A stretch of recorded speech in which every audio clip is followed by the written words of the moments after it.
Hello students, so today we are going to discuss a question based on linear programming problem. So अब हम question number 3 के साथ discuss करेंगे. Question number 1, 2 हमने discuss कर लिया है. तो देखिए क्वेश्चन नंबर 3 क्या है. A firm produces 3 products.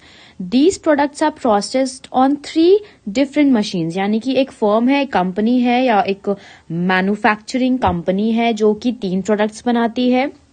तीनों प्रोडक्ट्स को बनाने के लिए 3 डिफरेंट मशीन्स लगते हैं. The time required to manufacture 1 unit of each of the 3 products and the daily capacity of the 3 machines are given in the table below. So generally क्या होता था, पहले दोनों क्वेश्चन को जो हमने डील किया उसमें आपको टेबल खुद से बनाना होता था, बट इस क्वेश्चन में टेबल आपको पहले से ही प्रोवाइडेड है. आपको सिर्फ इस टेबल के बेसिस पे आंसर्स फॉर्मुलेट करने हैं. सो लिखा है उसके बाद, it is required to determine the daily number of unit to be manufactured for each products. यानी कि डेली कितना यूनिट मैन्युफैक्चर किया जाएगा इस तीनों प्रोडक्ट्स का, इसको हमको निकालना है. The profit per unit for product 1, 2 and 3 is ₹4, 3 and 6. यानी कि प्रॉफिट भी मेंशन्ड है तीनों प्रोडक्ट के लिए रेस्पेक्टिवली. यानी कि प्रोडक्ट 1 का ₹4, प्रोडक्ट 2 का ₹3 एंड प्रोडक्ट 3 का ₹6. फिर लिखा है, it is assumed that all the amounts produced are consumed in the market. Formulate a mathematical model that will maximize the daily profit. Okay, तो चलिए हम लोग आंसर बनाना शुरू करते हैं. इसमें सबसे पहला काम हमारा क्या होगा, सबसे पहला काम होगा हमारा स्टेप नंबर 1, जिसमें कि हम डिसीजन वेरिएबल निकालेंगे. ठीक है, तो डिसीजन वेरिएबल ऑब्वियसली कौन कौन से हो जाएंगे. अभी तक हमने 2 क्वेश्चन बनाया है, वहां से आई होप कि क्लियर हो गया है कि डिसीजन वेरिएबल कौन सा हो जाएगा.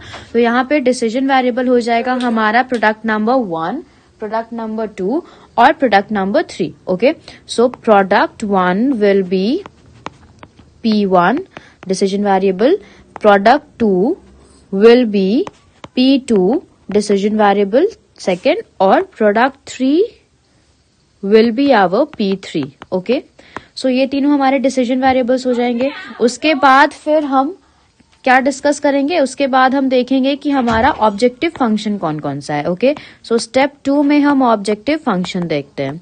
सो ऑब्जेक्टिव फंक्शन क्या हो जाएगा हमारा, सबसे पहले देखना है कि प्रॉफिट है क्वेश्चन में या फिर कॉस्ट है. तो देखो क्वेश्चन में क्लियर लिखा है profit, daily profit last line पर हो, लास्ट वर्ड पर हो डेली प्रॉफिट. तो हम क्या करेंगे, सबसे पहले जेड मैक्स इक्वल्स, अब हमारा तीनों प्रोडक्ट कौन कौन सा है और वो कितना प्रॉफिट दे रहा है. तो देखो profit per unit for product 1, 2, 3 mentioned है 4. ये P1 भी आप मान सकते हो, X1 भी आप मान सकते हो, वो आपके ऊपर डिपेंड करता है. ठीक है, तो यहाँ पे अभी हम P1, P2 और P3 माने हैं. ठीक है, तो यहाँ क्या हो जाएगा 4P1 प्लस P2 का कितना प्रॉफिट है, P2 का है 3, सो 3P2 प्लस P3 का कितना है ₹6, सो 6P3. तो ये हो गया हमारा ऑब्जेक्टिव फंक्शन. अब लास्ट इस टेबल पे आ जाओ, क्वेश्चन को ध्यान मत दो, सिर्फ इस टेबल को ध्यान से देखो, इसके बेसिस पे हम कॉन्स्टेंट्स फॉर्मुलेट करेंगे. ठीक है, तो देखो सबसे पहला स्टेप नंबर 3 है ये हमारा. सबसे पहला कॉन्स्टेंट कौन सा हो जाएगा, सबसे पहला कॉन्स्टेंट हो जाएगा हमारा 2P1 मशीन 1 के लिए बना रहे हैं हम. ठीक है, उसका कैपेसिटी भी प्रोवाइडेड है. देखो 440 आवर्स, 470 और 430 आवर्स मशीन्स के लिए. ठीक है, प्रोडक्ट 1, 2, 3 सब कुछ प्रोवाइडेड है. एक चीज याद रखना, जब भी टेबल आपका प्रोवाइडेड हो और टेबल में आपको कहीं पे भी डैश मेंशन्ड है, जैसे P2 में देखो सेकंड मशीन पे इसका डैश है, तो डैश का मतलब क्या होता है, वो 0 है. वहां पे आपको P2 मेंशन ही नहीं करना है मशीन 2 में. ठीक है, सिमिलरली आपका मशीन 3 में भी P3 में आपका डैश है, यानी कि आपको अज्यूम करना है कि वो 0 है, आपको मेंशन ही नहीं करना है कॉन्स्टेंट में जब आप लिखोगे. तो ठीक है, तो सबसे पहला हम लोग P1 पे आएंगे, तो मशीन 1 पे आएंगे, तो सबसे पहले हम लिखेंगे मशीन 1 पे कि 2P1 plus 3P2 plus 2P3 is less than equals to 440. ये हमारा पहला कॉन्स्टेंट डेवलप हो गया. क्लियर. अब आ जाते हैं हम अपने सेकेंड कॉन्स्टेंट पे. सो सेकेंड कॉन्स्टेंट हो जाएगा हमारा मशीन 2 के लिए 4P1 प्लस, देखो 0P2 है तो हम 0 को कंसिडर ही नहीं करते, 0 को हम छोड़ देंगे.